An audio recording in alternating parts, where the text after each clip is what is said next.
Listener, do you ever worry that you take football too seriously? Like it makes you act irrationally and do silly things? Well, you can feel at ease that until you find yourself booing a 14-year-old from the sidelines of a youth game, despite having won the Champions League, Premier League, Serie A, and of course, most importantly, the Conference League, that you have not reached Mourinho levels of caring about the beautiful game. Please never change, Jose. Welcome to the Anglo-Italian pod. As always, my name is Rory, and I'm joined by my very good friend, Adam. Hey, Rory. It's been a very good week of football. Serie A has reached new levels, but more importantly, we've had a few shocks in football as well, blessed by the FA Cup. But more importantly, mate, how are you? I am very good, thanks. Good week. Very good Wednesday night that I really enjoyed after running home from work. We will be getting onto that one. Oh, it was beautiful. I'm going to be talking about Martin Ødegaard a lot, just to warn you. Really, very, very good Wednesday evening. But yeah, all good. And as you said, Serie A is hitting peak levels of Serie A at the moment. The drama off the pitch is kind of making up for what looks like a done title race. There's plenty to talk about. And yes, the managers and chairmen are up to all sorts. Adam, how has your week been? It's been very good, thank you. Keeping very well. Positive day today, but more importantly, mate, it's been good to catch up on some good football. Good old-fashioned FA Cup as well, right? You can't beat it. Yeah. I mean, we won't spoil it for the listener, but there's been a good few shocks that took place. And I think it confirms one team's relegation, perhaps. We won't spoil it for the listener, but it pretty much looks on the cards for a certain team down the south coast, doesn't it, Rory? Yeah, it was grim viewing down there. But before we get into the main show, we, of course, are going to talk about the drama that is engulfing Serie A and all the noise on the sidelines. Now, before we get into the game, we're going to talk about the game afterwards. We do need to talk about the story that I kind of alluded to in our intro, which is Mourinho. Now, there was a great video of Mourinho celebrating with the Roma under-14s team as they beat Lazio. Obviously, the immortal rivals or the eternal rivals. So Mourinho, I think Abraham, Chris Smalling, Cristante, a few of the players all went and celebrated with the under-14s team. You could see the kids were absolutely delighted. It was a really wholesome video, really beautiful, and they were like doing the chants and getting overexcited. And you're like, oh, Mourinho is just like, he really gets that club. He really loves it. He seems like he's really found a home there. Yeah. And you thought, this is all too nice. There needs to be something. Mourinho can't be this nice. And of course, it has come out. The Lazio staff are incredibly angry with Mourinho, apparently, as when a player was down injured, I think, or a player was hurt on the pitch, Mourinho decided to boo a 14-year-old child and was telling Roma players to do all sorts whilst on the sideline. Now, I did a very brief amount of coaching when I was younger. And I would have to put up with those parents who would you'd have to send them to the car and be like, okay, calm down for 2 minutes and go and think about being an adult. But there's a part of me that really loves this image of Mourinho just shouting from the sideline. And in part, it just makes me love him even more. I think I've said in the past that since he's left the UK and he's not in the Premier League anymore, I really have fallen in love with Mourinho, and I can see why everybody loves him. And I just love this story. What did you think when you heard this story? You can imagine being one of the parents who's just like, is he booing my child? I think it's personally quite funny. Just the fact that you went, just pretend you're injured, like saying these kind of things and just like boo, like you're imagining a scene from Simpsons, boo, like. But I mean, like you say, if I was on the other end, I don't know if I feel that way as well. And I have to allude to your thoughts and sentiments when you're having to kind of go through the phase of your little boy is playing football and you see certain parents go very animated on the sidelines. Luckily, I've not had to experience that, but we have got a parent that is very focused on his son to do very well. And he tells him when he's done badly. And it's just like, it's so cringe to watch on the sidelines because he's like, you know, he's a prick. He's a prick, really. Like, without telling it to his face, you're like, he's a prick, basically. But yes, you want to turn around to the kid and go, "Don't worry, your dad's just a prick." Use it when you're 16. He's a prick. Oh, it's brutal. I remember one parent who was like, I had to send him to the car because he was like, you know, doubting how well we could coach like 4-4-2 to a group of 9-year-olds chasing a ball in a group as they ran around. They're like, mate, there's no shape. Don't worry about it. Go chill out. Like, yeah. But if it's Mourinho, it's charming. I'm sorry. Those are the rules. But there was another story out of Italy with another manager getting in a bit of bother. And this was a very, very Italian type of bother, or very Italian themed bother. What happened? It was basically after the results of AC Milan and Atalanta. Gasperini is goaded by some Milan fans, believe it or not. And in retaliation, Gasperini just presses his button on the window and throws his Panini at these fans, basically. He does a fantastic shot because it was perfectly accurate as well. But all you see is the AC Milan's facing him, unfortunately, in this video, and they throw it back. But luckily, Gasperini has the button on his side, and he just makes sure that the window pulls up very quickly while still shouting in Italian matters. But yeah, it just made me laugh because it is kind of Gasperini, isn't it? It feels very true to himself, and given the connection with him being an ex-Interista as well, that's probably one to look out for. But Rory, I also wanted to mention that we didn't mention it on Monday's show, but a very Serie A thing happened as well. So we had Sampdoria's directors being sent a pig's head saying they are next, basically. Now, I can't think of anything more kind of mafia / Godfather-esque than that scene, basically seeing the pictures of this like pig's head basically out of a box.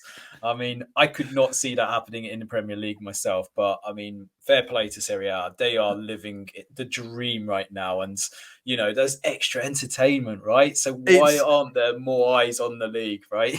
It is like the lengths that the fans go to are incredible. Like, I think there's stories of like when Roma were really bad, like Roma fans waiting outside the ground. There's something about vegetables, like they let them all carrots or something because they said they played like rabbits. They showed no pride. Right. Like, the fans really do. Yeah, they take it to heart here, and they're not afraid to like get the bus out to the training ground and tell you exactly how they feel. Actually, for Roma, I think there is a bus that just goes to the training ground and people can just go and watch. So yeah, it is just different out here, but that's why we love it. That is absolutely why we love it. And you never know. If I'm in Rome, I might try and catch an under-14s game just to see if I can bump into Mourinho and give him a hand booing some kids. Yeah. Being a teacher, there's plenty of kids I've wanted to boo for a very long time. Aiding the development. That's the right word. Aiding the development. Exactly. Right? So, yeah. Exactly. Well, listener, we are going to go to the main show. Today, we're going to be talking about the mighty Arsenal. We're going to be talking about Liverpool and then making a late run for the top four. We're going to, of course, be talking about massive upsets in the FA Cup. Grimsby having to make another trip down to the South Coast, but I'm sure they won't mind that much. And we're going to be talking Blackburn Rovers. We're going to be talking Spurs, because of course we are. And then we're going to do a little bit on Roma Cremonese, the Turin derby, and of course, preview what is a massive weekend in both leagues. Guys, there's a lot to get through, so we will see you on the other side. Hi, my name is Dimi Konstantopoulos, and you're listening to the Anglo-Italian podcast. And here we are. Welcome to the Euro review, and we are starting with the mighty Arsenal as they battered Everton 4-0. Now, I think that makes it sound a little bit more comfortable than it was, especially in the first 40 minutes. I did think that we were going to get a repeat of the Goodison Park result for quite a while. I think what Everton did, and it's what Sean Dyche is very good at, was they massively shithoused the first 40 minutes. I think they were time wasting from, I think the first instance was 15 minutes in. Jordan Pickford started time wasting. Very on brand, right? Very on brand. But what they did do is what they did against Goodison, against us at Goodison Park. They kept a great shape, low block, really disciplined, and they actually had the better chances. On the break, if they had someone who wasn't Neil Mopai, I think they might have gone 1-0 up. Like, he had two chances that I think he probably should have put away. Gabriel had a great tackle on him as well, like last-ditch tackle to stop him from scoring. So I think Everton definitely had their moments. And then I was thinking, crap, this is going to be, we're going to fuck this up. Like, the second half, we need to come out and make sure we do something here. But then we've got so many difference makers in this team. And two of the biggest for this season, I'm going to get your thoughts on them after kind of I've described the goal because I really enjoyed it. But the two difference makers kind of joined forces, and Zinchenko jumps up on the right wing. Now, this shows you how much this guy he plays wherever he wants, and he's very good at it. He pops up on the right wing and just waits and waits and waits. And it's what Arsenal hadn't done is shown patience, really. They were trying to be a bit quick, and they were rushing things. And he waited. He was like, no, I'm going to wait. And the gap opened, and he just plays that ball through to Saka perfectly. And Saka has become a player that I can't describe to you how much I love him, but he was so left-footed, and people knew that if you showed him onto his right foot, you were kind of taking it away. You were kind of nullifying him to an extent. But what Arteta has done, and he did it with Sterling, he did it with Sane, he did it with Mahrez, he improves wingers. He makes them better. Like, every winger that's played under Arteta at City has said, he was the guy who made me as good as I am. And that's what he's doing at Arsenal now. And Saka can now play on both feet. And that finish with his right foot was like Batistuta-esque. That was like a violent finish. Like, you can see Jordan Pickford's going, okay, he's going to hit it low. So he kind of lowers his body, kind of it goes to block the near post kind of thing. And before he's even reacted, that ball's passed him top corner in the tiniest area. Like, what a finish. And I think, like, Zinchenko has been incredible and much better than I could have ever anticipated him being. But I think Saka, now I know Haaland is going to get Player of the Year, right? Haaland is going to get Player of the Year. It's going to happen. But I think Saka should at least get Young Player of the Year and be in the conversation for Player of the Year, because he's now got 10 goals in the league, 9 assists. So he's going to get double figures for goals and assists. And his form post-World Cup is now like 6 goals and 4 assists, I think, since he's come back from the World Cup. He has just hit another level. And I think this is a player that, like, I've been trying to kind of think, is this a ridiculous thing to say? But I think we're going to find out. When he hits his peak, I think he could be in the conversation if he plays up to his potential as one of the best players in the in the world. I think he honestly has that level of potential. To be 21 years old and be performing at the level that he's at so consistently, and to have done it for a few years now. Like, he made his debut when he was 18, right? It feels like he's been around forever. I just think he's hitting new levels this season. But for a non-Arsenal view, how do you see Saka as a player? And do you think what I've just said is ridiculous? Feel free to say yeah. I think he's definitely got better, without a shadow of doubt. And I would say he's definitely become a match winner now. He's become that kind of person now that you rely on him to create that difference. So a bit like Thierry Henry when he first started at Arsenal, he started to mature his game a lot more. and he's becoming now the kind of changing point that he can come on the pitch and make something happen, basically.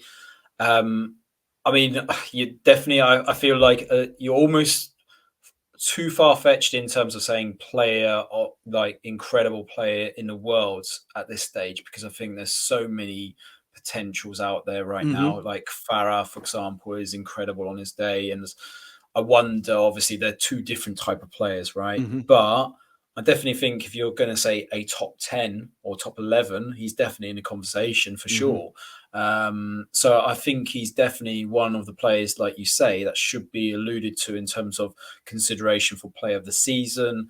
Definitely within a shadow of doubt, when you said that about Haaland, I said, yeah, but he would definitely get young player without a shadow of doubt. I can't think of anyone with the exception of maybe, say, Rashford, perhaps, maybe of his latter form. But if you're talking about consistency over the course of the season, Saka, I think, deserves it hands down. And if you think back as well, obviously we've been talking offline about Rafael Leao and that video that he's posted, right? The transfer rumor starts here, guys. He's coming to Arsenal. It does. But even I watched that clip again, and I was like reminded about how humble he's become, and just as a slight spin-off as well, his mum actually works in the place that I work for. So we saw also like the kind of bits and pieces in between as well. So yeah, it's incredible seeing his development and how he's blossomed. It's incredible how he's just gone up a level. And like you say, I think just that finish just says how much he is becoming a crucial player for Arsenal. The worry will be is if you don't have him, what happens next? Like, I think Arteta really does kind of hope that Saka's injuries don't happen and that they are protecting him as best as they can. But back to the game, I mean, Martinelli again was on fire as well. I mean, that was incredible. And you want to talk about Odegaard. So, you know, you go on, talk. No, well, this is it. And I think, like, with Martinelli, he's a player that was struggling and people were saying he was out of form, and he was out of form. He wasn't playing well. He's now got 4 goals in his last 3 games, I think now. 4 goals in his last 3 games. He's suddenly burst into form. Trossard has brought out this whole different thing in Martinelli, and he kind of gives us the same thing. So a few weeks ago, I said, Martinelli is missing Gabriel Jesus, because he needs that person that he can link up with and drop back and switch positions. And Trossard, the business we did in January is insane, but Trossard is able to replicate that Gabriel Jesus role and has brought that out of Martinelli. And Martinelli's been able to play centre, and we're seeing him as a striker, and I think his future is as a striker. But yeah, it's great to see him in form. Zinchenko has just been absolutely unbelievable. I cannot believe City let him go. I just cannot believe Pep did not see this player there. It's mind-boggling. But Odegaard, I feel like it's incredible again how we got this guy from Real Madrid for 30 million, and he's been I think he's been the best midfielder in the league this year, the best attacking midfielder in the league this year. He's been better than De Bruyne consistently. On terms of consistency, I think he's been better than De Bruyne this year. And I think what I love about him is, and it was in the Villa match as well, when things aren't going his way, he doesn't shrink, he grows. And something will happen and he'll go, no, this isn't good enough. And he turns it on. And I think the first half, none of it was really good enough from Arsenal, apart from those 2 goals, right? And the second half, Odegaard came out and he just ran the game. He was helped by Thomas Partey. Now, I wasn't happy Partey came on because I don't want him near the club, but he came on and he's a very good player. He changed the game. And he liberated Odegaard. And just, if you've not seen it yet, the slide tackle back heel, Cruyff turn, Panenka thing that Odegaard does where he's taking he tackles the ball. I think it's from Iwobi. And it's one of the most ridiculous things I've ever seen. And it just screams a player who is just swimming in confidence, just cannot, like, he's trying everything. And the beautiful thing is, when you look at that clip, you think, oh, it's just a pointless skill, like we won the ball back. And then him winning the ball led to a 19 pass move in which every player touched the ball apart from Martinelli, who eventually scored the goal at the end. So that tackle directly led to an Arsenal goal. So not only is it this beautiful moment of like ingenuity and class, then the team's good enough to turn it into a goal. I think that's one of the performances of the season. I know Everton are not great. And watching them, I was like, you lot are bang in trouble. Like, I realized like it was a game that we should have won, and we should have won it comfortably, and we did. But what I feel like the last couple of games at Arsenal have not been fun.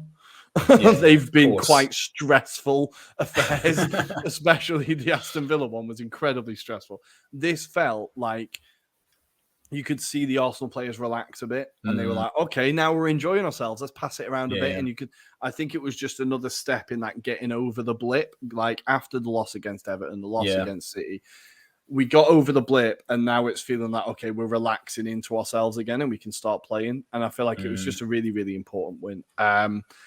I really enjoyed it. And we are now in the same position as when Gabriel Jesus left. We are 5 points clear at the top of the table, and Gabriel Jesus is about to come back. And I think if someone had said to me, when Gabriel Jesus comes back, you can be in the exact same position, they wouldn't have even finished the sentence before I bit their hand off. Like, it is unbelievable what we're doing here. And on the last thing to kind of wrap it up, I found myself accidentally today watching something from Goldbridge.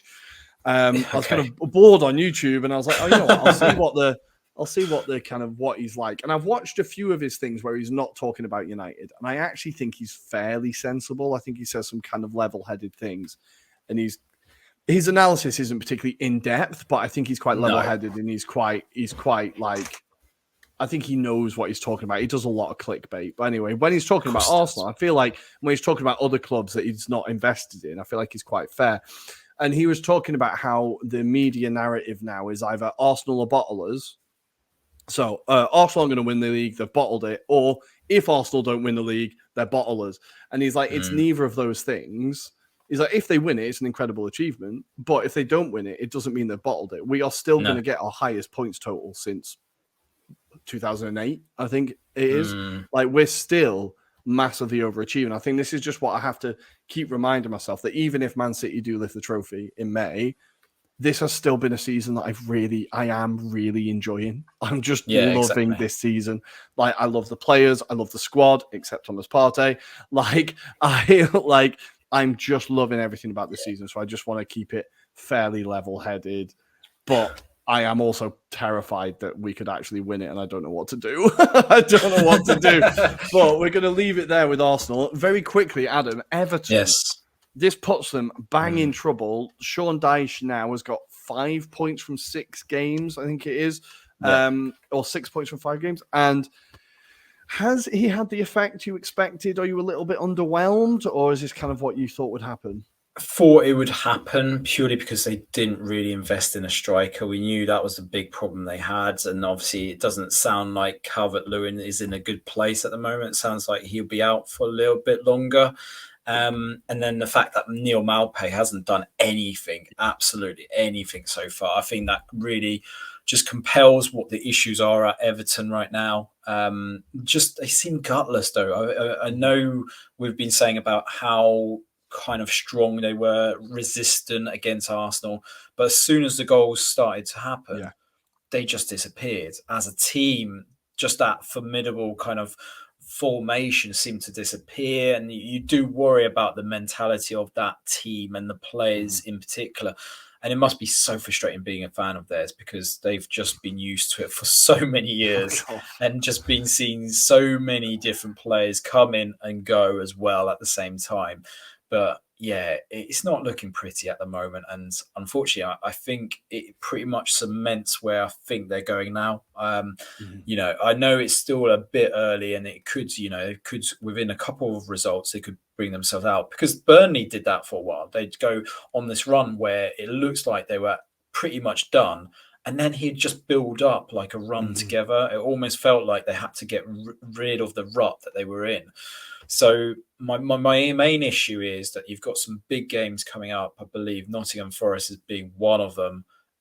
They're kind of games that they need to get points off. And I really do struggle. If you think about the two, right, in that example, I still fancy Nottingham Forest to pull off the result, because I think they've got the better player. Especially at the City ground. Like, I'm just looking at Everton's fixtures now.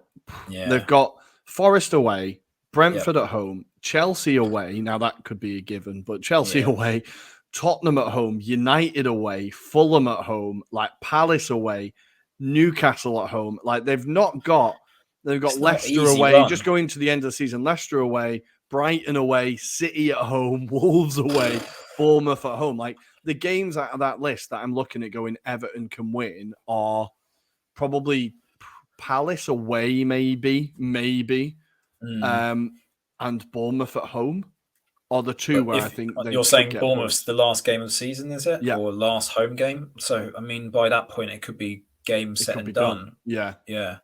So it's a rough run for the Evertonians. I did see quite a funny thing that was, Everton fans on Twitter. They're just they're just so funny. Someone put up a thing of the stadium, and one of the Everton PR people was like, "People are going to under it. People can't understand how loud this stadium's going to be." And someone was just going to say, "Booing is going to sound incredible in this stadium."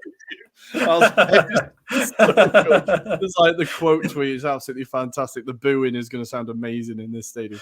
Yeah, so good. Oh, sorry, Everton fans, we keep laughing at you, but you laugh at yourself, so I think you won't mind exactly. too much. We are going to leave it for Arsenal for now, and we're going to move on to the other game in the Premier League where Liverpool. It took a while, and it took a Van Dijk header to break the deadlock in a game that it feels like Groundhog Day. This game's been happening a lot recently. They've all kind of blended into one. But Liverpool win 2-0, and this puts them now only 4 points behind. 39, 40, 41. My math is terrible. 2 points behind Newcastle in 5th place and 6 points behind Tottenham in 4th place, but Liverpool do have a game in hand, so they could put themselves within 3 points of top 4. That is all a very complicated and unclear way to say, do we think Liverpool have got enough to make top 4? I think that Jurgen Klopp is going to rescue this and he's going to pull it off. I think if we look at Spurs, now we're going to talk about them. When they're bad, they're really bad, and when they're good, they're really good. I think they are not going to be consistent enough to hold up a top 4 chase. I think Fulham are having a very good season, but I still cannot see them holding on to 5th place. I'm sorry, Fulham fans. And I think Liverpool have just got enough there, and they're starting to squeeze enough out of the players, and they're starting to get those moments. If Diaz comes back, if they can keep like Nunes scoring, I feel like there's enough there for them to get top 4. Yeah. And I think the key thing is that I think Spurs are going to drop. How do you see Liverpool at the moment? They're hard to predict, but it does feel like there's progress. Yeah, I said a few weeks ago, Jota and Firmino are already back, should I say.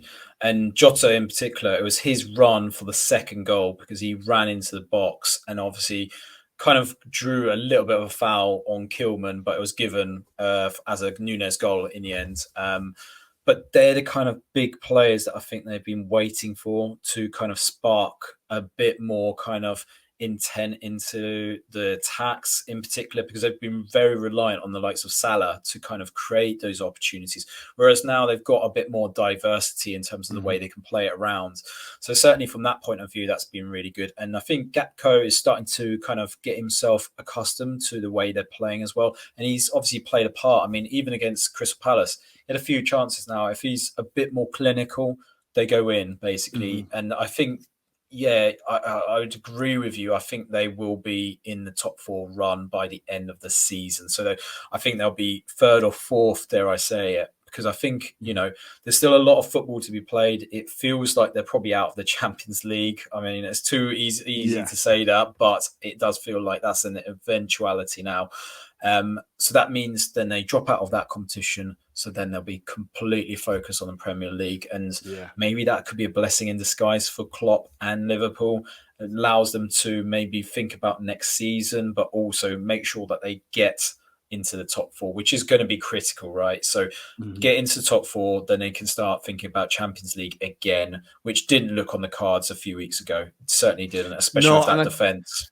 I think it's mad because I remember us talking about Liverpool and Chelsea were basically in the same position and they were basically on the same points, and they were basically, and I was like, neither of these are going to get top 4. Neither of these are going to get top 4. Now, Chelsea definitely aren't getting top 4. Sorry, Chelsea fans, but they're definitely not getting it. But you can see that how much Liverpool have managed to turn it around and have managed to just get those results. And I think players like Bajcetic is a really exciting player. Okay, the midfield, it doesn't have the quality that they previously had, but if you've got Bajcetic, Harvey Elliott, and Milner, for example. I think there's enough in that midfield to get you wins. There's enough in that midfield there, like the energy and kind of dynamism between Bajcetic and Elliott, and the kind of nous and intelligence of Milner can kind of see that midfield through. I think there's just enough to get them over the line. So I think Liverpool, we're seeing a gradual improvement. For Wolves, they were putting a bit of form together. I think they've had a pretty rough run of fixtures, to be fair. But they're now winless in 3 after Lopetegui turning them around a bit. They are still 3 points above the relegation zone. I don't really see Wolves, in my head, they're not in the relegation battle, but they massively are. They've played a game more than Southampton, Bournemouth, Leeds, and West Ham, and even Leicester, Forest. Like, they have played more games. Do you think Wolves are totally out of it? Have they got enough to? They're not out of the relegation battle itself, but I think the one thing I would allude to, Rory, is in this particular match, they didn't look like a team that was necessarily struggling. You got the sense that they were more like a mid-table side than a team that's been dragged into that fight. And I think with the quality that they played, I mean, they were very unlucky. I think it was within the first minute or so, cross comes into the box and Moutinho was unlucky. His shot gets deflected. Now, on a different day, that gets turned over. We know about Neves as well. I mean, this is the thing. You think about the quality of players they've got in that squad. I still feel comfortable in thinking that they'll be safe. I think, obviously, the first part of this season, should I say, hasn't been as well as they probably expected it to be. But I think, obviously, they were going through a bit of a transition phase because they got rid of the manager, didn't know what they were doing really long term, but they've managed to fix that. Now, Lopetegui's got experience. He knows what he's doing. He'll get the right players attracted to that club. I think he's got fresh ideas is what they were lacking, right? So I think they'll be safe, but never say never. I think that's the key phrase here. I was just looking at their fixtures as well. They've got Tottenham at home, Newcastle away, then Leeds at home, Forest Tottenham's away. Winnable, though. Tottenham is massively winnable. Newcastle haven't won in 4 games now, 5 games. I'm just looking for them. They've not won in 4 now, Newcastle. So I think they desperately need to turn that around. So that's a game where Wolves could nick something. I think, you're right. They're a team that when you look at them, you think, this isn't relegation level. This team has far too much quality. No. And I think next season, provided they stay up, which I think they will, provided they stay up, all they need to do is get a striker. They need, like Raul Jimenez, that injury, unfortunately, has completely scarred him, hasn't it? It's taken a lot from him. And I think Wolves just need another striker now, and then they'll be kind of back to where they were. They're pushing for Europe last season. If you know what I mean, like the drop off has been insane. But we're going to leave the Premier League there. That was the games in hand. They are no longer in hand. They are gone. And we need to talk about the FA Cup. And well, it was bloody grim for the Saints at home as the Mariners turned up with their hundreds of Harry the Haddocks. Did you see how many fish were in that stadium? It's probably more fish in the stadium than there was in the sea just behind them, basically. I'll tell you what, there was more than the St. Mary's. It's literally behind you. So. There was more than Southampton fans. That place looked bloody empty. Yes, that was a library. It was ghost town down there, but 4,000 Grimsby fans made the trip on a Wednesday night, the 280 miles, whatever it is, and back to see their team put out Premier League opposition away. Now, Grimsby have now beaten 5 teams in leagues above them to get this far in the FA Cup. The run has been incredible. I think this is the furthest they've got since like 18 something. It's like 80 odd years has been since they last got there, since they last got this far. Now, I was watching the game. I watched a bit of the game back, and I thought, now, obviously, Grimsby were incredible. They were just so disciplined, were able to just frustrate Southampton. That being said, Southampton absolutely gifted this to Grimsby. Of course they gave over 2 ridiculous penalties. The second one is absolutely unforgivable. What's he doing? Like, so if you've not seen it, Chaleta Char, who used to be at Marseille, right? This is where maybe he picked up this kind of hot-headedness. It seems like it's in the Marseille genes. He just turns around and whacks one of the Grimsby players who's kind of pushed him. Now, when I first saw it, I was like, that's not a penalty. that's not a penalty. It's like violent conduct, I suppose. But then, of course, that's a penalty. If you punch someone in the box, then that's a penalty, right? Were you confused by it, or was it just me that found it confusing? I think it's penalty all day long. Yeah. Unfortunately, you just don't do it. It was very soft. And on the player who went down, it was a typical Italian sounding name, Danilo Orsi. Definitely Italian. I had to have a look at his background, and he's definitely not played in Serie A. He's played for the likes of East Thurrock and Hungerford Town. So he's come from the depths of lower league football and done himself really well to be at Grimsby Town, to be fair. Someone's getting an invite on the pod. I'm definitely finding him on LinkedIn.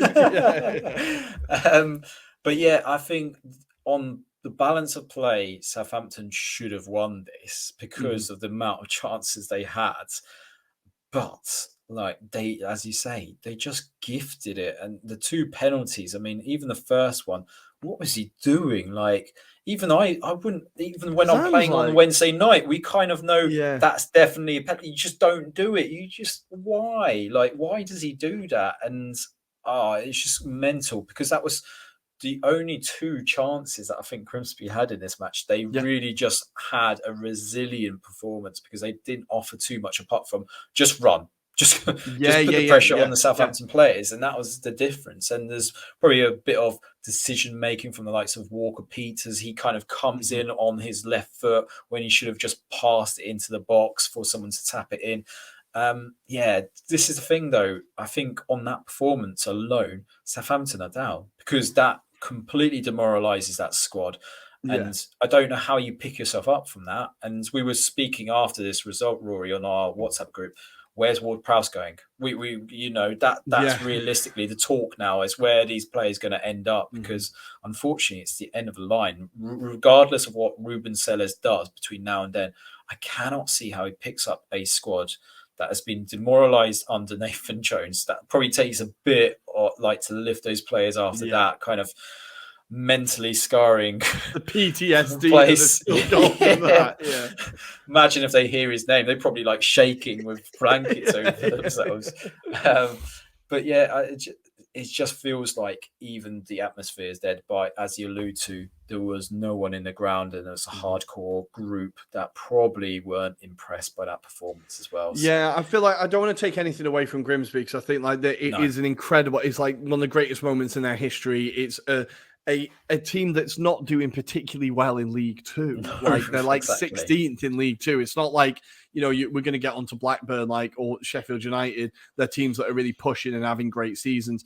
This is a team that, they've not done well in League Two this year, but an unbelievable performance from them. They put the two penalties away. They were able to create the chances to get the penalties, if you know what I mean. They were able to cause problems, and they were able to put Southampton off their rrhythm, right? And the thing is, Southampton, you're right. Do they have a rhythm? I don't know. It's a bit mad with this manager. And I know that Ruben Sellers got that great win against Chelsea, but everybody's beating Chelsea these days. And I think it's always funny when you see a club appoint a caretaker manager after a few good results, and then usually it kind of all falls apart. Well, Southampton did it after one game, and they were one result. Okay, you've got the management role, and I get it. Maybe there wasn't anybody out there immediately, and you're he knows the players, he knows the club, they know him. This could be a smooth transition. It feels like for someone's first management job, there's so much to fix there, and I think it is a lot of it is just mental. But then I was looking at the Southampton squad, and I was like, there's a lot of quality in that squad. There's a lot of young, decent players that it was kind of a bit mad thinking they could be playing in the Championship next year. Because there's a lot of Premier League standard players there. So it just feels like it's been obviously massively mismanaged. But I think it's down to that investment piece in the summer, because they gave Hasenhüttl basically free rein to kind of go, who do you want in this squad? Because they were kind of fresh investors. And as it's kind of come to light, they don't seem to have a clue. So they kind of just given him the reins to go and get players. Now, what he did was get in a lot of young prospects, players with talent, which, if you've got a sustainable model, then it will work. But you need experienced players along the side. And I allude to a comment that I mentioned a few weeks back where Ward-Prowse mentioned it under Nathan Jones.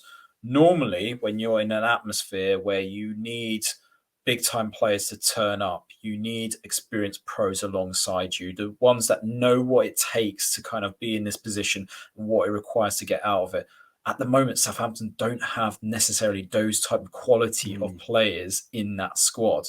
So, you're relying on Ward-Prowse, but he's one man. Like Bednarek, his performances of late since he's been recalled from Aston Villa have been absolutely shocking. Should be nowhere near the Polish national team on that basis, let alone playing for Southampton. There's other players that are you can't really blame them, like Bazunu, for example. Young goalkeeper, great talent, but he's just been thrown in at the deep end, and that's the problem for him. Lavia's another one as well. You can't hold back the tide. It feels like you've nailed it. Like what they should have done really is stuck with Ralph Hasenhüttl. I don't know why. I know Southampton fans were starting to get a bit annoyed with him and starting to lose faith a little bit, but I don't think you'd be in any worse a position if Ralph was still in charge and he picked those players. He is a good manager at developing players. It's what he did in Austria. It's what he's done in the past. I think you would be in no worse position if he'd have stuck around. And I think that decision could ultimately, sacking Ralph could be the one that sends you down, and the appointment of Nathan Jones, but because that was definitely not a good one. But I think they've really found themselves in it's grim times at Southampton, really, really grim, because it feels like there's not much hope there at the moment, and the fans are really starting to lose their patience, understandably. But for Grimsby, incredible. Their reward is another trip down to the south coast as they have to go down to Brighton.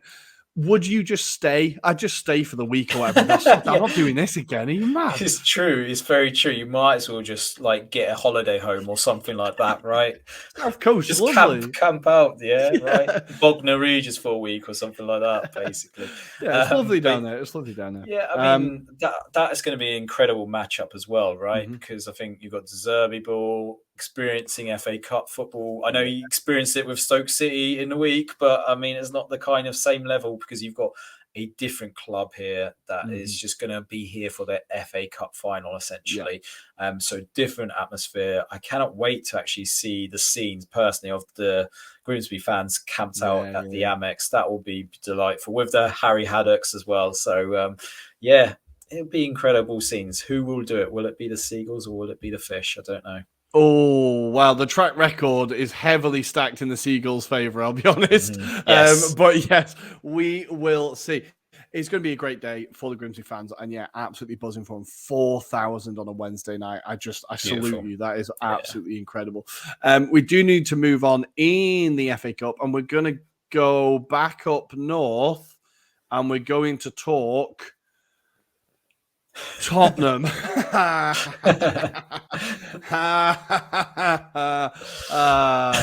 it's brilliant. It's absolutely brilliant.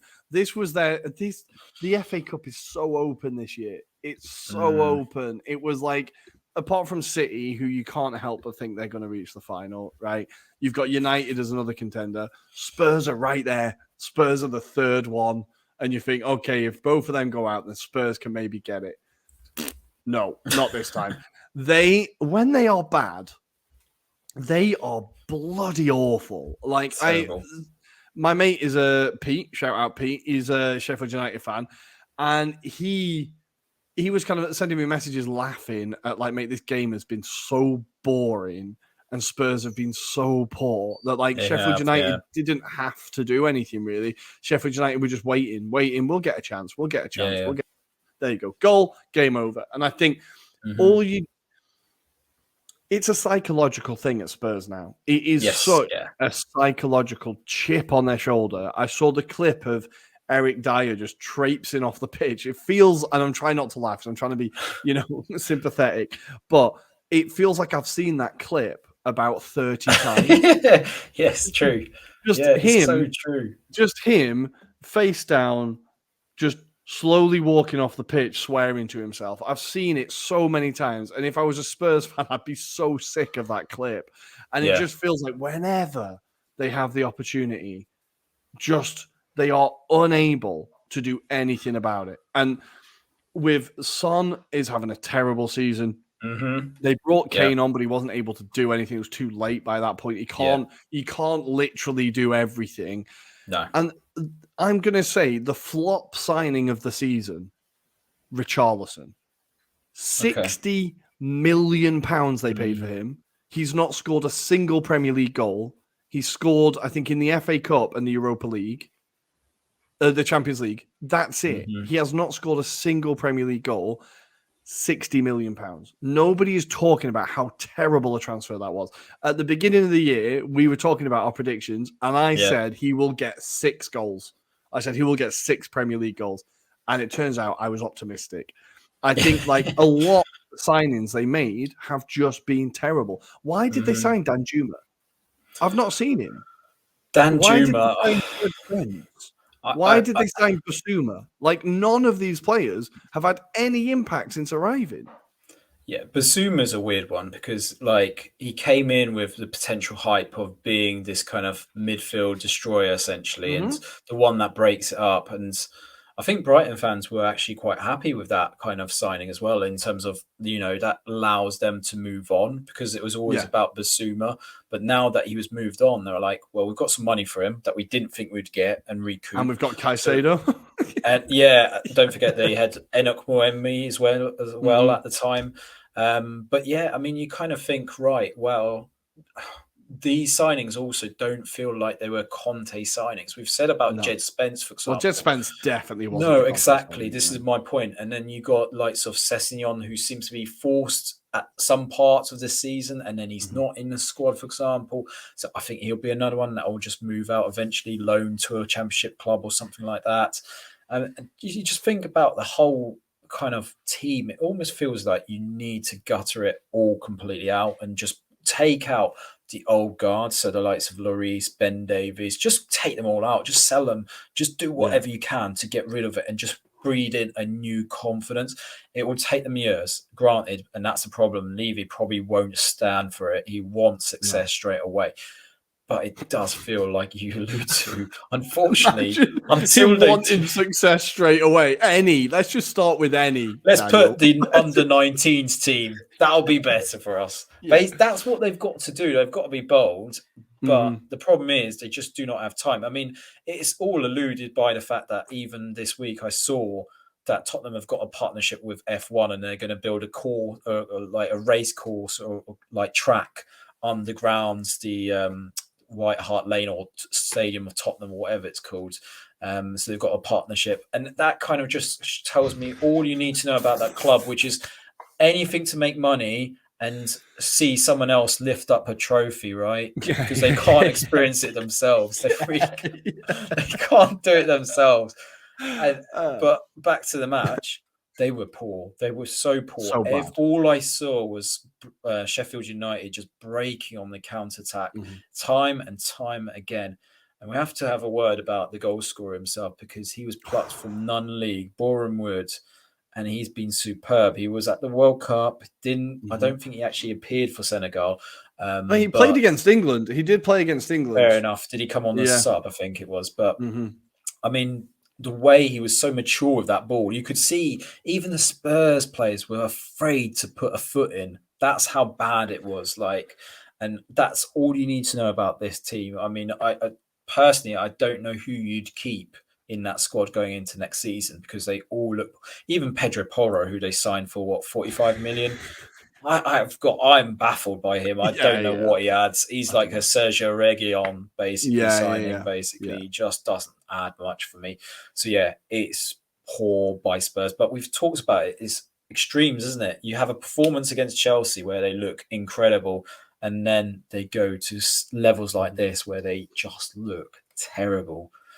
I'm glad I'm not a Spurs fan. Oh, Jesus Christ. Every day I wake up and thank Christ I'm not a Spurs fan. But I think we're very quickly on Iliman Ndiaye. He's now got 10 goals and 7 assists this season.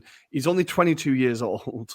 and he is an incredibly exciting player. If Sheffield United, well, he's there until the end of the season now, right? It looks like they should be going up in the table at the moment. They are, I'm just getting the table up.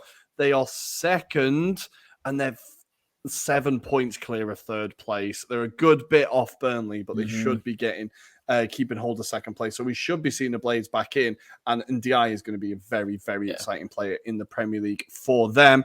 The other players I wanted to shout out as well, Doyle in midfield, I thought had a really good game, and Ahmed Hodzic at the back, I was really impressed with. Another player who's only 23 years old, Bosnian international, very, very exciting player. So I've got a lot of good, young, exciting players down at Bramall Lane. And as you said, Spurs very much the opposite. I think, there's a lot of players there, like that tackle from Sanchez to try and stop the Ndiaye shot. That is me at 7-a-side after I've been playing for about 40 minutes. And when you're ready for the game to end, you're just like, this has gone on 5 minutes too long. I kind of want to go home now. And you just lazily go, if it looks like I moved, then no one can shout at me. It's that in a tackle. It was absolutely awful.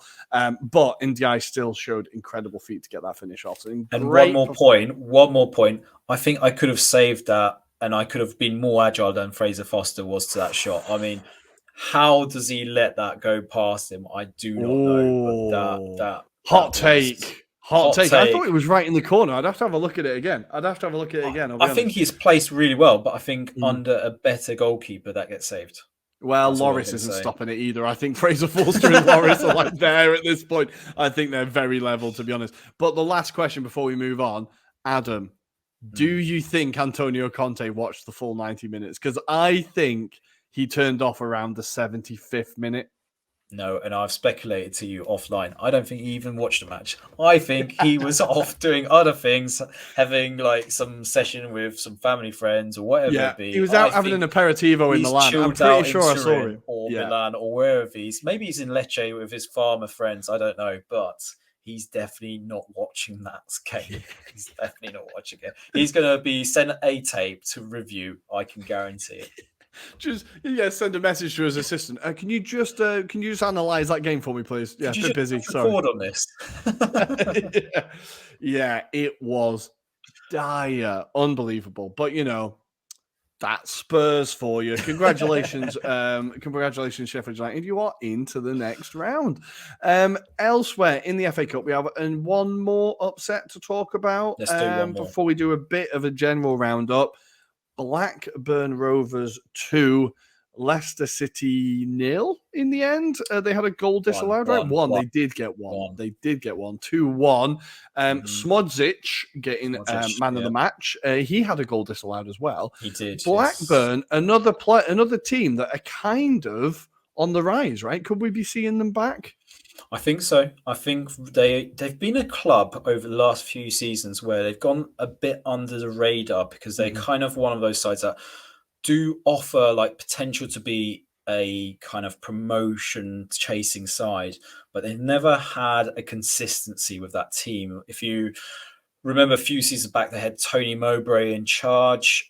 They were ever so close because he bought them out of League One at the time, got them into Championship, always been quite solid, probably overperforming at times because I think the investment in that team hasn't been, say, as wealthy as it has been in the earlier years of the Venki, shall we say.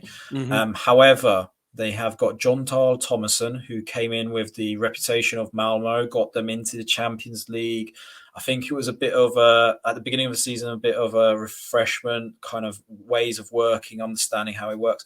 And on this performance, you have to say, I'd be really excited to see them in the Premier League because they seem to be not only just the energy levels, but they seem to press. They seem to be so intuitive with the ball. There's a few players that I really do like the look of. Even the one player, Dolan. I was going to talk about him. Incredible for the goal. but I remember he did a through ball a few weeks ago to, I believe it was, and I'm just searching his name, I think it is Lewis Travis against QPR. The reason I know that is because that was Gareth Ainsworth's first game for QPR. Okay. And right. he fed through this incredible ball where Travis then slides it past the goalkeeper, and everyone's mesmerised because it was a fantastic move. But he's another player that looks like he's got potential on him. He could play He's very young, level. 21, right? Yeah. I mean, this is incredible. Some of these players that they seem to have like this really exciting crop of players at Blackburn Rovers. And this is why I'm really excited about this potential next tie against Sheffield United, right? So because it's not going to be straightforward for Sheffield United without a shadow of doubt. But I mean, just the way they played against Leicester City, I know Leicester City didn't play all of the household names, but they still got enough quality to have beaten Sheffield or Blackburn Rovers. Sorry, the team wasn't coming to me right at that very moment. But Schmodix, as you allude to, had a handful of chances. I think it was 2 in the end that got disallowed because there's one way he came in from an offside position and another way he slid it, and then it was adjudged to have been offside as well. But Schmodix was a handful. I know him from his Colchester United days, as well as Peterborough United and Bristol City. So he's been around the block in that respect, but he's got quality, he's got pace, he's someone that will terrorise defences. And he was more of a winger back in the day. So for him to be more central kind of shows how he's developed his game. And yeah, I mean, Leicester City is a shadow of their usual selves, but it's a bit like Spurs, aren't they? A bit like Spurs. You don't know which Leicester City side turns up. Sometimes they play really well, then they turn up like this. So. Yeah, I feel like what I saw was just, well, again, both goals, like Amati at centre-back, just don't play him at centre-back anymore. It doesn't work. He's a central midfielder. I remember against Arsenal last season, he played centre-back against us and had an absolute stinker. And I remember talking about it on the pod and being like, well, thank you for that, because without that, we don't win the game. I feel like he's a very good midfielder. Don't play him in defence. It's his pass that Dolan runs onto, and then that leads to the goal. And then the second goal as well for Blackburn, it was just desire, really. All the Leicester defenders kind of stood there and he just powered his way through. And there was just no real fight there. And I just felt like, yeah, it was a team that obviously just were not motivated for that game for whatever reason against a team that were incredibly motivated for that game for obvious reasons. And I think the Leicester defending was just absolutely horrific. And like Blackburn were able to cause them. But that's down to Blackburn's credit because they caused them problems. They forced the issue. They were dynamic. They were aggressive and they did take the game to Leicester. And I think, look, for Leicester, I think the FA Cup would kind of be an unwelcome distraction at this point. Like, they really do need to focus on their league form. They're another team that are only 3 points above the relegation zone, lost their last 2, and their fixtures, just looking at what they've got coming up next. They've got Southampton away this weekend, and they've got Chelsea at home, Brentford away, Palace away. Like, they've got some games that are kind of winnable, so they need to kind of be focusing on the Premier League now. So I think as much as it would be annoying to go out to a championship opponent and not have an FA Cup run, I think it's probably for the best for them this season because they just need to make sure that they stay up. But as you said, Blackburn will face Sheffield United in the next round. There will be a championship team in the FA Cup semi-finals. Yeah. Unbelievable. Great to see. Absolutely great to see. God, we love the FA Cup. Elsewhere, very quickly in the kind of the rest of the FA Cup nonsense, I want to very quickly talk about Fulham Leeds. I thought Leeds were really unlucky. Their first goal, I'm not quite sure why it was ruled out. There was judged to be a push on, I'm not sure who the player was. They definitely made a meal of it. I don't think there was even contact. McKennie, it didn't feel, I could not believe that was ruled off for a foul. I think that kind of changes the game. And then Fulham, that Palhinha hit is unbelievable. Yes. He's been incredible for them this season. One of the signings of the season. I've said it before. I think he's just been in terms of players making a difference to the team, he's right up there. That's an incredible hit. And then Manor Solomon scores a carbon copy of the goal he scored at the weekend. It's almost like they don't actually do the review of the previous game because he scores the same goal every time I see him. Exactly the same goal. Exactly the same goal. Beautiful hit. Beautiful hit. But I think Leeds fans will look and go, they had the better chances. They had more chances. But Fulham took their chances. That was the difference. Exactly. So I think we are seeing, again, Leeds is another team where concentrate on the league. But I think we are seeing an improvement under Javi Gracia. And we are seeing kind of, I don't think a couple of weeks ago or under Jesse Marsh, they have that kind of performance against Fulham away. I think it's a completely different story. So I think, Leeds fans, it's annoying, but stay in the Premier League, please, because I like you being there. But for Fulham, they continue this incredible season. Yeah. Not only are they now, up to 5th in the Premier League, they are having a cup run. Marco Silva. Just Marco bloody Silva. How incredible has this season been for them? They're 7th, sorry. Superlatives, again. You kind of think, and they were my favourites to go down this season. Hands down, they were what I thought was going to be rock bottom because I thought they're spending money on players that I'm not too sure if they fit the ethos, but he's just made them play really good football, at times being a bit more pragmatic. They change up the style. They're not necessarily relying on certain individuals. But the nice thing is he's put trust in the players that got them up as well, which I think really breeds confidence, and that really helps that team morale. I mean, the likes of Anthony Robinson, I think he's been linked with a few moves already. Kind of course of the season, and he's been doing a solid job at left back. But if you look across the team, there's loads of players that you could call out. Even Tim Ream in the central of defence, he's not the paciest, but he's absolutely reads the game really well. And like you got these additions like Solomon, who like you think, what's he going to do? But he comes on and he did very well in the previous round, does it again in this particular match, So, it's incredible how he's managed to maintain that momentum. And even Mitrovic came back into this match, wasn't match fit, only played for about 70, 75 minutes, it was. Brought him off. He's going to be ready for the next Premier League push as well. So you think, right, they can mix it up again. If they can get Mitrovic scoring again, and he's a big threat for them. I mean, there's possibilities. They've kept this up without Mitrovic. Incredible. I thought that was Fulham, right? If Fulham scored, I think everyone thinks it's just him, right? When it comes to Fulham, but he wasn't playing there. He wasn't there. It's incredible what's happening there, and they're even getting a tune out of Willian. So Marco Silva is performing miracles down at Craven Cottage. Yes, and Andy will shout if we don't give a shout out to Manchester United. They did come from 1-0 down to beat West Ham 3-1. Garnacho, a very, very exciting player. Incredible finish, that. Incredible finish. It was very comfortable towards the end. Own goal from Aguerd. He had a very bad evening. I have been talking him up. He did not have a good evening. And West Ham just... God. They were unlucky, though. They had chances in this match. And on a different day, if they go in, especially in the first half, before the goals started to flood through, I think if they score, it's a completely different way of playing it. But Fabianski wasn't in goal.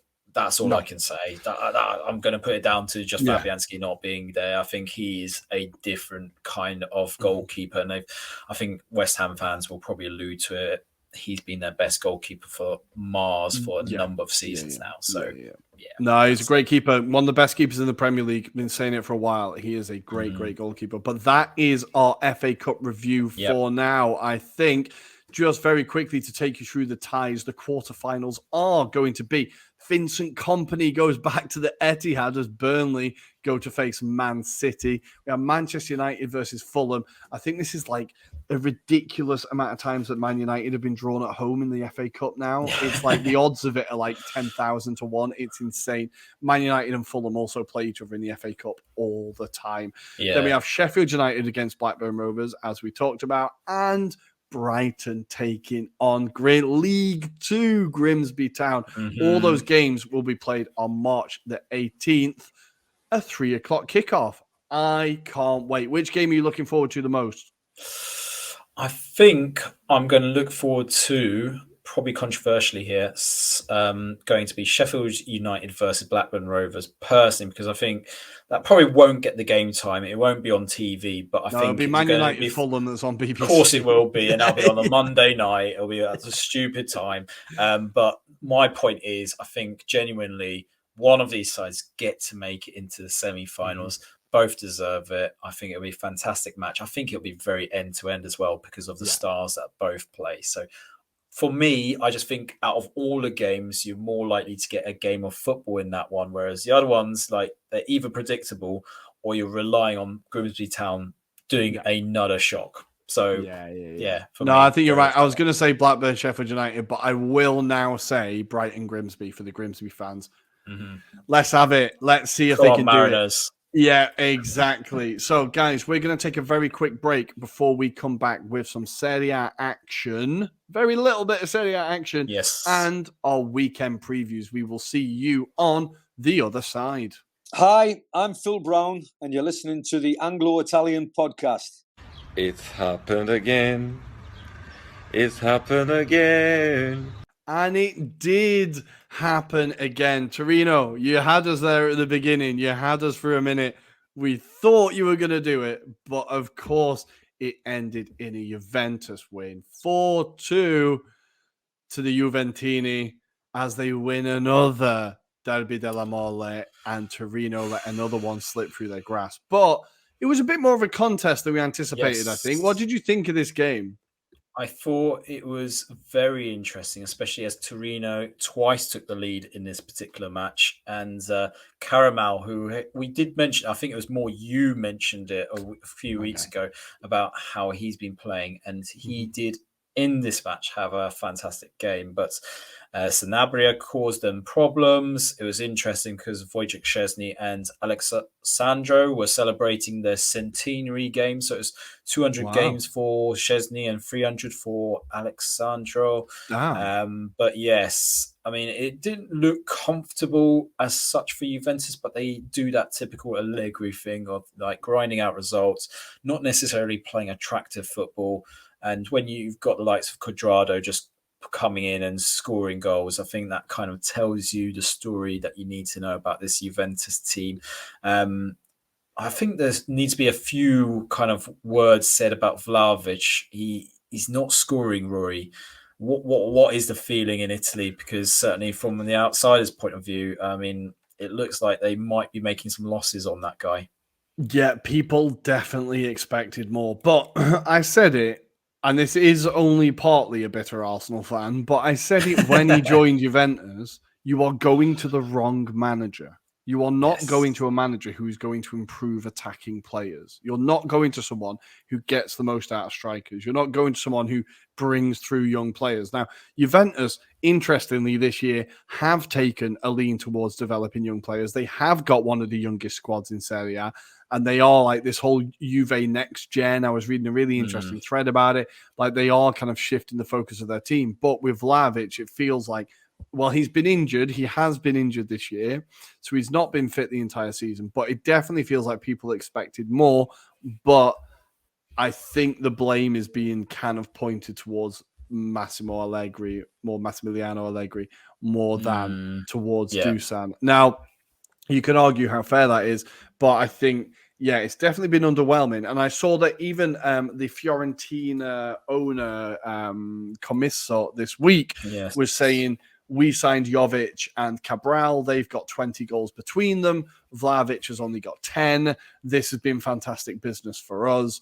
We sold him. I'm a genius. Just typical Commisso stuff. But of course, like it does feel like it was a good deal for Fiorentina, and Juve are going to have to be more patient with this guy. But they need a coach who's actually going to try to attack. Like they need a coach who's actually going to try and make him the focus of the team. Like, because if you look at it on paper, Chiesa, Di Maria, and Vlahovic is an incredible front three. Exciting. Like that is like, latter stages of the Champions League level attack. But they're not getting that out of it. That being said, they did just score 4 in one game. But yes, it wasn't from Dusan. It's kind of it is mystifying because, as you said, it's not like he's getting used to the league. Fiorentina, he was absolutely tearing it up. He was absolutely tearing it up. So I think Allegri definitely needs to look at how he can get more out of him, or Juve need to look at a coach who can get more out of him, because you can't just, this is meant to be your kind of, in America, they'd say your franchise player, right? This is supposed to be your kind of like Tom Brady, your kind of, your guy who is, you know, selling the shirts. And yeah, he's supposed to be your number 9 for the next 7 years, 10 years, if you know what I mean. So you have to figure out a way to get the best out of him. How do you see it? Is it just a bad fit coach player wise? I think it is, but then when you've been saying about how they move on the manager, we've said it all season. He's still there for 2025. Technically, he's contracted till then. Damn. They can't afford to get rid of him either. They just can't afford to right now. So I think they're stuck with Allegri, and they're going to put the trust in him because of the results. If you look at the form, technically they would be second in the league. I think it is behind Napoli. It's not like that. He's doing a terrible job. I just feel like at the moment you haven't got the right blends yet. But that said, I mean, they're not far off. I think it sounds like they're going to make some changes in the summer. Rabiot is probably going to be on his way out. Szczesny, I think there's a lot of in the air kind of discussions about him, because he has got the option to extend his contract by an extra 12 months, supposedly, which the Juventus fans don't want him to exercise. You would be surprised to hear. No, really? I mean, that's like a winning. There's no loyalty in the game anymore. No loyalty in the game. But yeah, the problem is, I think, who do they attract? Who is realistic, and who's going to come within budget? Because that's going to be scrutinized, isn't it? Their books, depends, right? I think all Juve need to have about 10 different plans on the wall at the moment, depending on what happens, because it is also hinging on what decisions are made about that club in the next couple of months. Like, I think we just need to sit back and wait and see what happens. But I think, Juve is definitely uncertain, but I think keeping hold of Vlahovic and trying to make the most out of him could be a good start. For Torino, I think, God damn it, like they're just, I thought this season they were going to kick on, and I thought like Juric has still done a fairly good job at Torino. I think he still had, like, it's been a good season. They're up in 9th, 31 points. I just still feel like they could have got more. I still feel like there's just a few missed opportunities, a few just lacking that little bit. And this was a real opportunity again against Juve. As you said, they scored within the first 2 minutes. Ex-Inter man, Jan Karamo, who's a player when he was at Inter, I saw him score some absolute bangers for Inter. And I was like, this guy is exciting. I think he's a very good signing for them. But I think they're just missing that little bit. And there's obviously a bit of a kind of psychological thing here about Juve now. There must be. There just must be. I think so. Yeah. But they put up a good fight. We are seeing improvement in Torino. And that is good. That is very, very good. Maybe a bit of competition in Torino would be nice. But we do need to go to the headline, guys. We've kept you waiting long enough. We have. It's unbelievable. We joked about it. We laughed at their expense. We predicted it. We predicted it. That's the most important thing. We did predict it. The most Roma result ever. And I've lost the Twitter account, but I did see someone. She tweeted, all my friends laughed at me when I said we'd lose this game. She said, I've been a Roma fan too long to think that we would win this game. Of course, they lost to Cremonese 2-1, a penalty to seal it. Yes. Roma managed to get themselves back in it through Spinazzola, who's been incredible since he's come back. But the penalty was put away, and Cremonese get their win. We have to give them their flowers. Now, we've said the entire time that Cremonese haven't been as bad as they look. Like, the table makes them look a lot worse than they are. A lot of their games have been very close.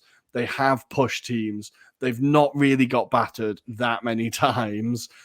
They deserved it, right? They did. I'm honestly, without being patronizing, just super happy for them to get a win.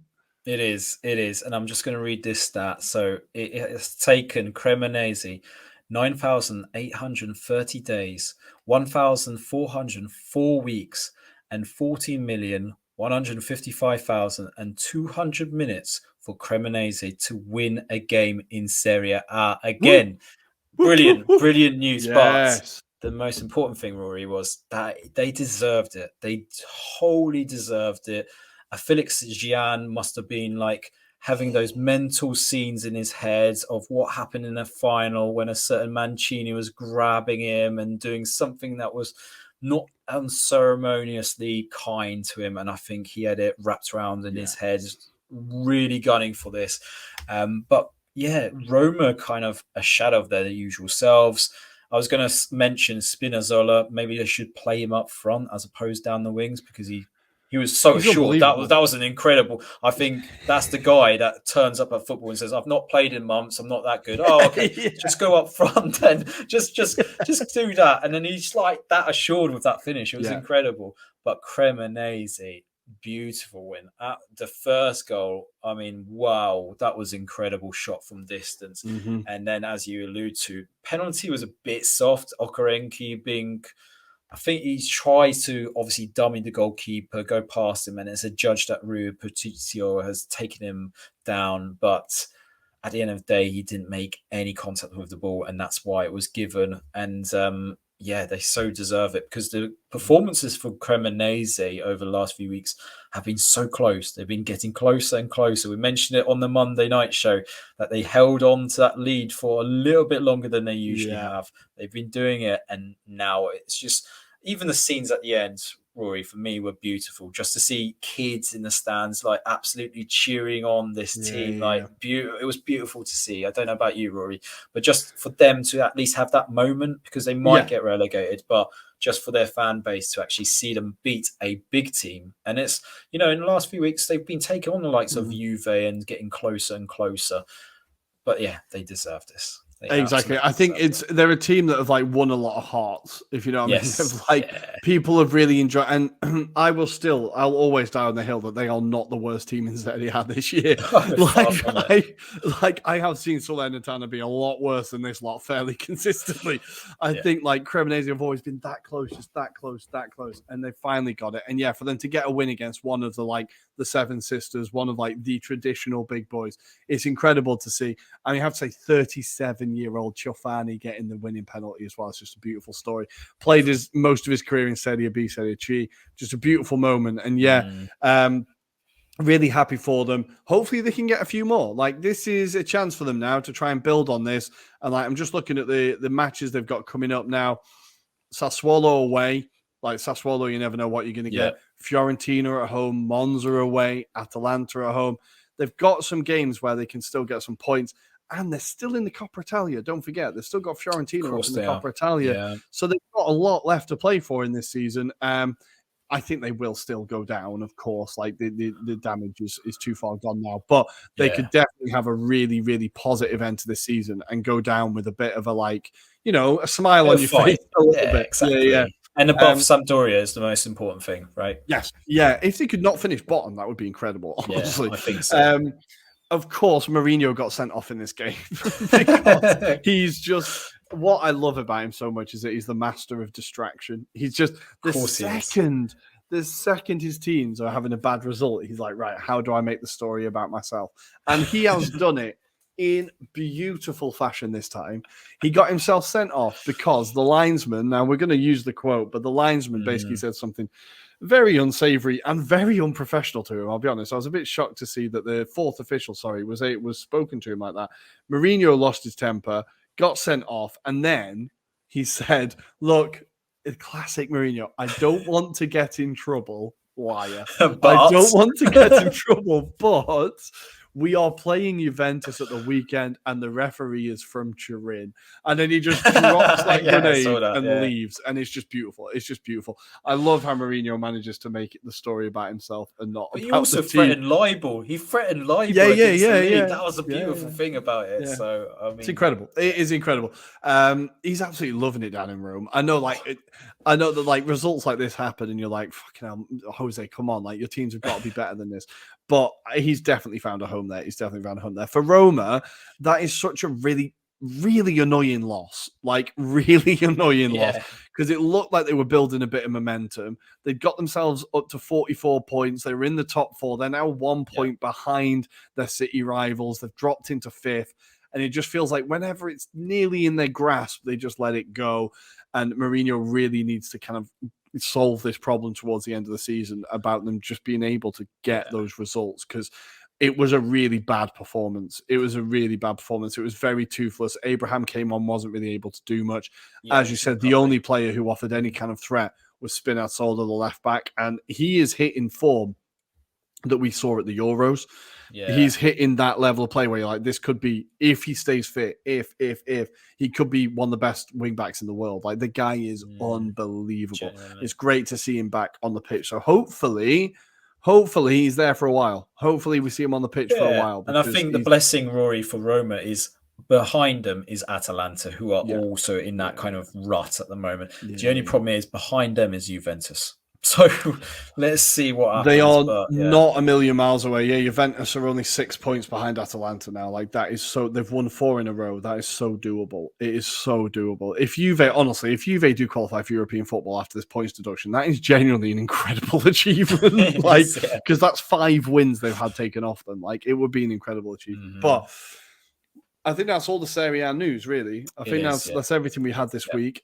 So, because I'm very aware of time, we're very quickly going to go through some Serie A previews. Do you want to take us through the fixtures for the Serie A preview this weekend? Yes. So it starts off with you guys that are potentially listening to this on a Friday. So on Friday evening, we have got Napoli versus Lazio. So Rory, it's not about Sunday nights. It's about Friday evenings instead. Woo! So that is a hell of a matchup. We see Sarri go back to his place, Napoli, and in great form as Napoli, with obviously Spalletti talking about the fans to the press, saying that they need to be not at the end line, but behind them, cheering them on, making sure that they actually get to that final line. It feels like the marathon is starting to kick in. They understand that the sprint is within sight, but they need to get this win. So where do you see this game going?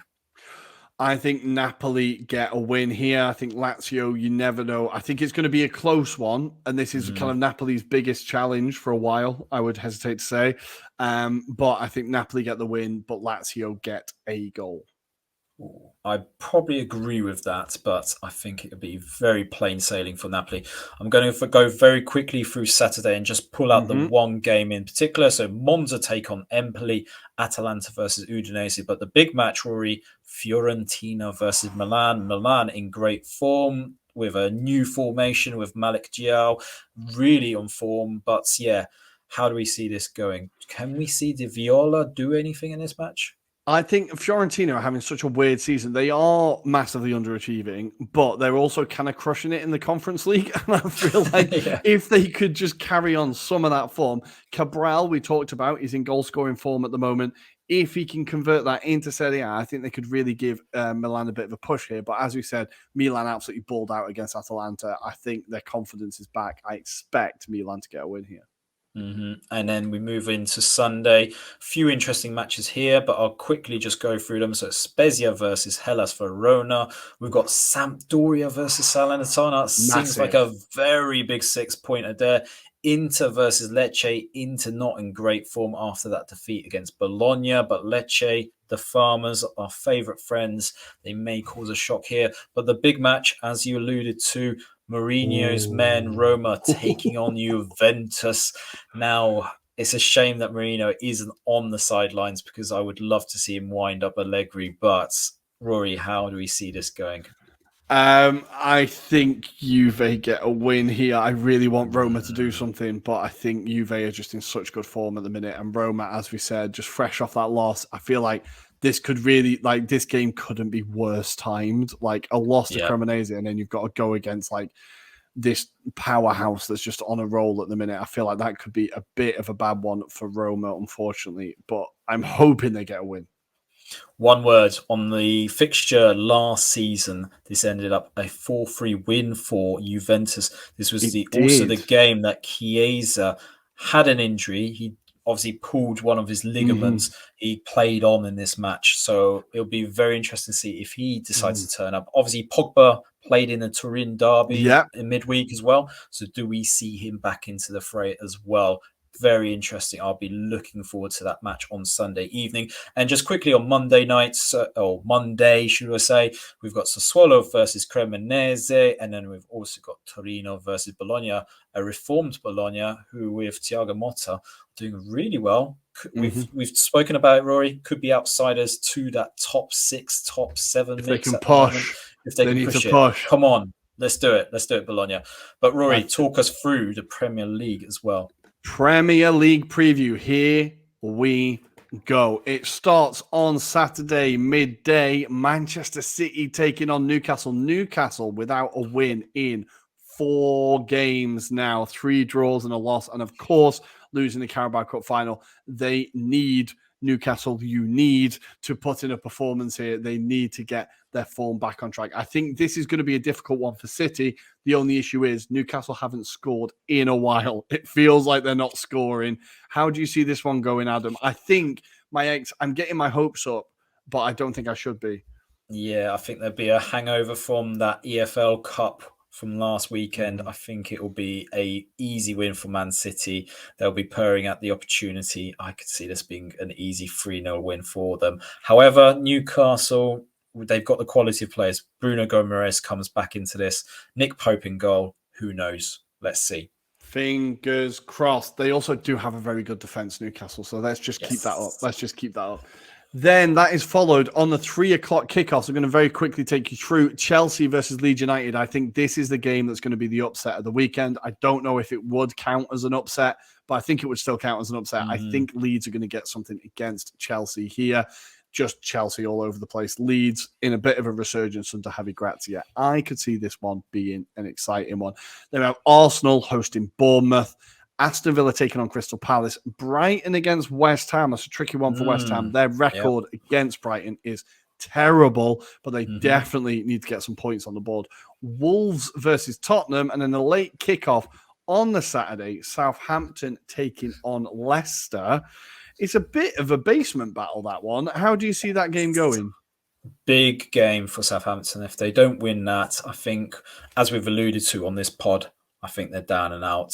But the problem is, I feel Leicester City have a good record against Southampton, especially at that stage. I think they won 9-0, didn't they, that one season? So I think it will go the way of Leicester City, especially as they rested a few players in midweek. So yes, let's wait and see.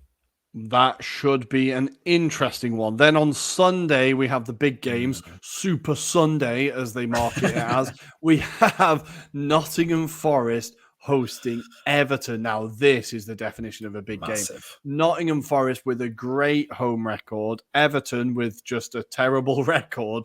4 points separating these teams. Nottingham Forest now 1 win in their last 5. Everton 2 wins in their last 5. How do we expect this one to go, Adam? I think because it's at the City ground, Forest do something here. I think they do. I think it will be a tense match, though. I think I can see it being quite maybe structured. It'll be end to end, potentially down to free kicks, potentially that dictate how it goes. But I feel with the quality that Nottingham Forest have on the breakaway, they do it. I think they've got more of a goal threat in the likes of Johnson and maybe Woods as well, potentially coming off the bench. Who knows? But I feel like it's just going to be very easy for Nottingham Forest in this match. Unlucky toffees. Then we have a big, huge, massive game. Liverpool against Manchester United. This is a big one. I was thinking United are just going to win this. Liverpool are all over the place. I think this could be an absolute battle. I think this is the game where Liverpool turn up and United might struggle. What do you think, Adam? I think you're right. I think it's going to be not as straightforward as maybe a lot of Man United fans expect it to be. I think it'll be down to who plays the better football. I think it'll be down to who's going to be more, more tactically astute. And that'll be the very interesting thing to see is how does Klopp kind of counteract what Erik ten Hag has done. There's a lot of flaws in Man United's game, but they haven't necessarily been exploited in the last few games. I think against West Ham, there's a lot to be taken and seen, and you kind of go, they just need to be ruthless. If you saw the first 15 minutes against Real Madrid, if Liverpool can do that and then defend, shut up shop, then that could be game, set, and match.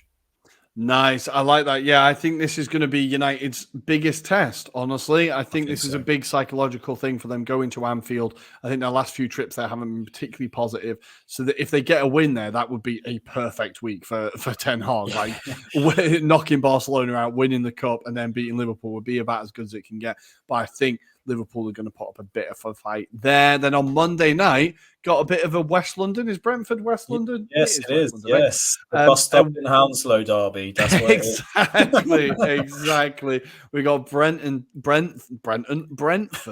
taking on Fulham in what could be like a proper hipster's choice of a game. I think that's going to be a really interesting, entertaining game, right? So fascinating. As I allude to, the bus stop in Hounslow is the chant that goes on between these two teams, because Fulham taunted Brentford fans by saying you're just a team near Hounslow or something like that, and then Brentford fans went back and said we're just a bus stop near Hounslow, basically, when they were winning. So I think this is a fantastic matchup. Two teams that are definitely unique in their own little ways, and yeah, I could see a lot of goals in this. Could be a score draw though. Yeah. And we will see if Ivan Toney manages to play. He's pled guilty. Yes. What's gonna happen, guys? It's going to be interesting to see what happens there. Get your bets in now. The odds are 20-1 that he doesn't play. We'll give you those odds. Nice, guys. That is the end of the show this week. As always, please follow us on Twitter at Italian Anglo Pod, on Instagram at Anglo-Italian Pod. Subscribe on Twitter at The Anglo-Italian Pod. Hit like, subscribe, all them things. Adam, anything to say before I send them off with our quote of the week? Yes, quickly. If you haven't subscribed to our YouTube channel, we are on 199 now, Rory. Guys, someone has subscribed to just take us. We're on the edge. We're on the cusp of 200. Come on. Like, even support Uncle Sharma along the way. He's just craving for 5K. We're just asking for 200 subs. Come on, guys. We can do it. We can do it. We can do it. And our quote this week comes from the fourth official who got in an argument with the great Jose Mourinho, as he said, "Ti stanno prendendo tutti per il culo. Vai a casa." In English, it is, the whole world is laughing at you. Go home. Go home. We will see you on Monday, guys. Ciao, ciao.